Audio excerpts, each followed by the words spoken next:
ಇಲ್ಲಿ 2-3 ಜಾಗಗಳನ್ನು ನೋಡಿದ್ದೇವೆ. ಆ 2-3 ಜಾಗಗಳನ್ನೇನು ನೋಡಿದ್ದೇವೆ, ಅಲ್ಲಿ ಕೆಲವು ಲಿಮಿಟೆಡ್ ಲ್ಯಾಂಡ್ ಇರ್ತಕ್ಕಂಥದ್ದು. ಆ ಹಿನ್ನೆಲೆಯಲ್ಲಿ ನಾನು ಇದು ಕೈ ಹಾಕಿರ್ತಕ್ಕಂಥದ್ದು ಸುಮ್ಮನೆ ಯಾರಿಗೋ ಖುಷಿ ಕೊಡಲಿಕ್ಕೆ, ಮೆಚ್ಚಿಸ್ಲಿಕ್ಕಾಗಿ ಕೈ ಹಾಕಿರ್ತಕ್ಕಂಥದ್ದಲ್ಲ.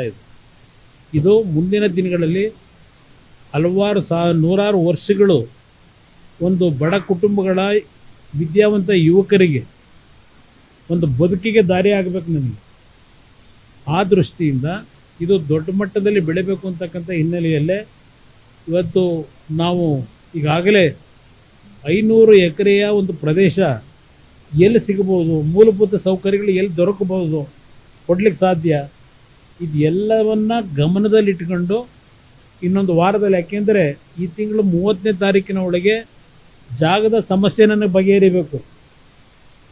ಮೇ ತಿಂಗಳಿನಲ್ಲಿ ಫೌಂಡೇಶನ್ ಹಾಕಬೇಕು ಅಂತಕ್ಕಂಥ ನಿರ್ಧಾರ ಮಾಡಿದ್ದೇವೆ. ಕೇಂದ್ರದ ಕ್ಯಾಬಿನೆಟ್ನಲ್ಲೂ ಅಪ್ರೂವಲ್ ಆಗ್ತಕ್ಕಂಥದ್ದಕ್ಕೆ ಈಗಾಗಲೇ ಎಲ್ಲ ರೀತಿಯ ನಮ್ಮ ಇಲಾಖೆಯಿಂದ ಸಿದ್ಧತೆಗಳನ್ನು ಮಾಡಿ ಇನ್ನೊಂದು 8-10 ದಿವಸದಲ್ಲಿ ಇವತ್ತು ಆ ಒಂದು ಒಪ್ಪಿಗೆಯನ್ನು ಪಡೆಯತಕ್ಕಂಥದ್ದಕ್ಕೆ ಈಗಾಗಲೇ ಎಲ್ಲ ಸಿದ್ಧತೆಗಳಾಗಿದೆ. ನನಗೆ ಮೊದಲನೆಯ ಆದ್ಯತೆ ಇವತ್ತು ಮಂಡ್ಯದಲ್ಲಿ ಆ ಜನತೆ ಹೋದಂಥ ಪ್ರತಿಯೊಂದು ಸಂದರ್ಭದಲ್ಲಿ ಹಳ್ಳಿಗಳಲ್ಲಿ ಇಲ್ಲ ನಾವೇನೋ ನಿರೀಕ್ಷೆ ಇಟ್ಟಿದ್ದು ಒಂದು ಕಾರ್ಖಾನೆ ಬೇಕು ನಮಗೆ ಅಂತಕ್ಕಂಥದ್ದನ್ನು ಪ್ರತಿನಿತ್ಯ ಏನು ಹೇಳ್ತಾ ಇದ್ರು.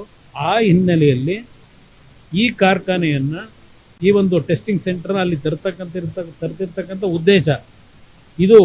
ನಾನು ಒಂದು ಭಾಗವನ್ನು ಸಲಹೆ ಕೊಟ್ಟಿದ್ದೇನೆ, ಒಂದು ಭಾಗದ ಲ್ಯಾಂಡಿನ ವಿಷಯದಲ್ಲಿ.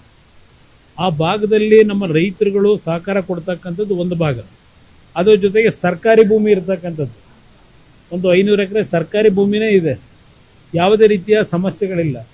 ಆ ಸರ್ಕಾರಿ ಭೂಮಿನಲ್ಲಿ ಯಾರಾದರೂ ಯಾವುದೇ ರೀತಿಯ ದಾಖಲೆಗಳಿಲ್ಲದೆ ಏನಾದರೂ ಸಣ್ಣ ಪುಟ್ಟ ಕೃಷಿ ಕೆಲಸ ಮಾಡ್ತಾ ಇದ್ದರೆ ಅವ್ರಿಗೂ ಸಹ ಸರ್ಕಾರದಲ್ಲಿ ಈಗ ಒಂದು ಎಕ್ಸ್ಗ್ರೇಷಿಯಾ ಕೊಡ್ತಕ್ಕಂಥದ್ದು ಒಂದು ತೀರ್ಮಾನ ಏನು ಮಾಡ್ಕೊಂಡಿದ್ದಾರೆ.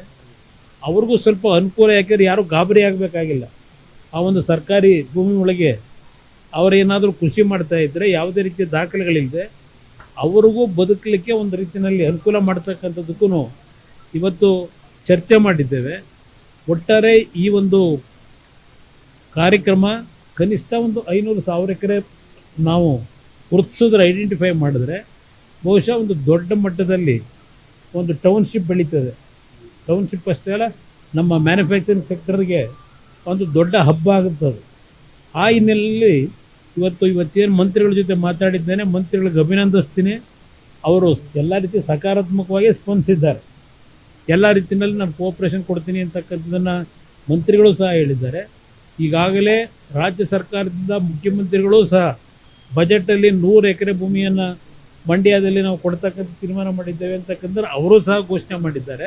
ಅದರಿಂದ ಇದನ್ನು ಸರಿಯಾದ ರೀತಿ ಸದುಪಯೋಗ ಪಡಿಸ್ಕೊಂಡ್ರೆ ರಾಜ್ಯಕ್ಕೆ ಒಂದು ಉತ್ತಮವಾದಂಥ ಒಂದು ಇಂಡಸ್ಟ್ರಿಯಲ್ ಕ್ಲಸ್ಟರ್ನ ತರಲಿಕ್ಕೆ ಸಾಧ್ಯ.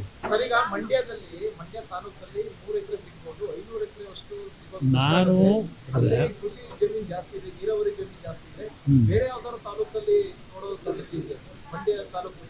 ಈಗ ನನಗೆ ಬ್ರದರ್, ಮಂಡ್ಯ ಅಂದರೆ ಮಂಡ್ಯ ಜಿಲ್ಲೆನಲ್ಲಿ ಬರೀ ಮಂಡ್ಯ ಸಿಟಿ ಒಂದಿಲ್ಲ, ಮಂಡ್ಯ ಒಂದೇ ಒಂದು ವಿಧಾನಸಭಾ ಕ್ಷೇತ್ರ ಅಲ್ಲ, 7 ವಿಧಾನಸಭಾ ಕ್ಷೇತ್ರಗಳಿವೆ.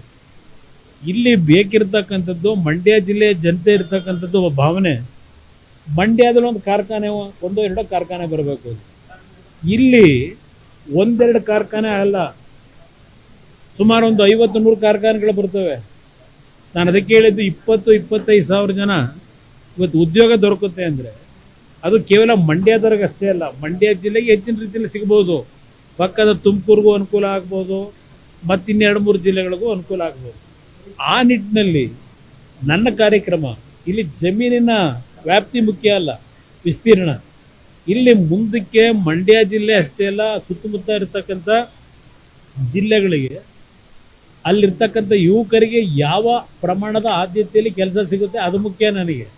ಆ ನಿಟ್ಟಿನಲ್ಲಿ ಈ ಒಂದು ಯೋಜನೆಯನ್ನು ಅಳವಡಿಸ್ತಾ ಇದ್ದೇನೆ. ಕರ್ನಾಟಕ ನ್ಯೂಸ್ ಡಿಜಿಟಲ್ ಚಾನಲ್ ಅನ್ನು ಈಗಲೇ ಸಬ್ಸ್ಕ್ರೈಬ್ ಮಾಡಿ. ಧನ್ಯವಾದಗಳು.